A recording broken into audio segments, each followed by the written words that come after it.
Bonjour, bienvenue sur notre chaîne Éducation sans tabou. Je m'appelle Claise et je fais partie de l'équipe Éducation sans tabou.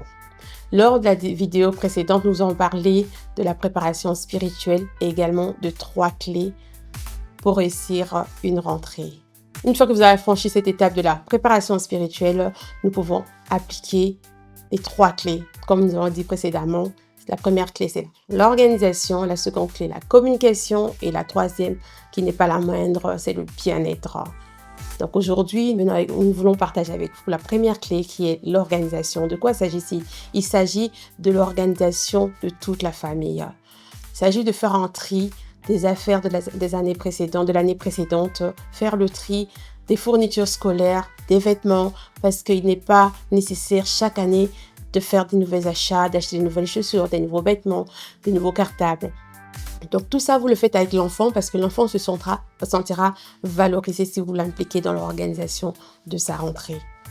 Donc faites le tri des vêtements, vous partagez, vous recyclez, vous rangez ce que vous n'avez plus utilisé et vous récupérez ce que vous pouvez encore utiliser cette année. Pareil pour les cartables, les chaussures de sport, etc.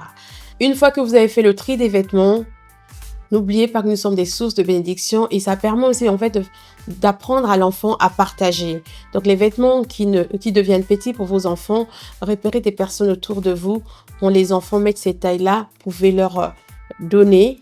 Ou si vous avez personne qui peut récupérer ces vêtements autour de vous, vous avez des associations comme des Petits Riens, vous vous rendez là-bas et pouvez donner ces vêtements qui serviront à d'autres personnes qui en auront besoin. Donc n'hésitez pas. L'organisation, c'est également commencer à faire un refresh pour l'enfant sur ce qu'il a vu l'année précédente, sur s'il a des exercices, des cahiers d'exercices. Généralement, certaines écoles vont vous donner des exercices à faire en fin d'année, à faire avant la rentrée. Vous commencez à planifier, à faire ces exercices 1 ou 2 semaines avant la rentrée de manière quotidienne. Vous aidez l'enfant à faire ça afin de remettre l'enfant dans le bain.